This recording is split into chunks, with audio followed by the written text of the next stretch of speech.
ஓஷோ ரஜினீஷை முழுவதும் படிக்காதவர்களுக்கு அவரை பற்றி ஒரு பிம்பம் இருக்கும். அவருடைய எழுத்துகள், போதனைகளை படித்தவர்களுக்கோ வாழ்க்கையை முற்றிலும் புதிய ஒன்றாக பார்க்கத் தோன்றும். ரஜினீஷின் எழுத்துக்களை வாசித்த தாக்கத்தில் நான் எழுதிய அவுட் த பாக்ஸ் கதாபாத்திரம்தான் சச்சின்.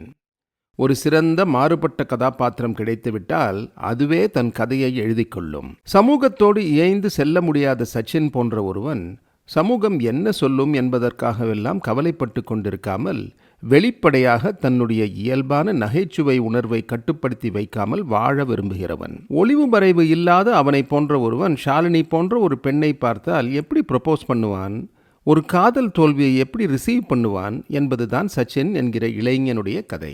இந்த கதையை விஜயை மனதில் வைத்து நான் எழுதவில்லை. அப்போது கில்லி, மதுரை, திருப்பாச்சி என்று வரிசையாக ஆக்ஷன் கதைகளில் நடித்து கொண்டிருந்தார் விஜய். திருப்பாச்சிக்கு பிறகு தானுவுக்கு ஒரு படம் பண்ண ஒப்புக்கொண்டிருந்தார் அவர். நானோ இதற்கெல்லாம் முன்பே சச்சின் கதையில் யாரை வைத்து எடுக்கப் போகிறோம் என்பது பற்றியெல்லாம் யோசிக்காமல் திரைக்கதை எழுதி முடித்துவிட்டு தானு சாரிடம் கதை சொல்லி ஓகே வாங்கியிருந்தேன். தானு சார் குறைந்தது 2 மணி நேரமாவது கதை கேட்பார். கதை பிடித்து போய்விட்டால் வேறு எதுவும் பேச மாட்டார். அவருடைய மேஜைக்கு கீழே பொருத்தப்பட்டிருக்கும் அழைப்பு மணியின் சுவிட்ச் நோக்கி தன்னிச்சையாக அவருடைய கை நீளும்.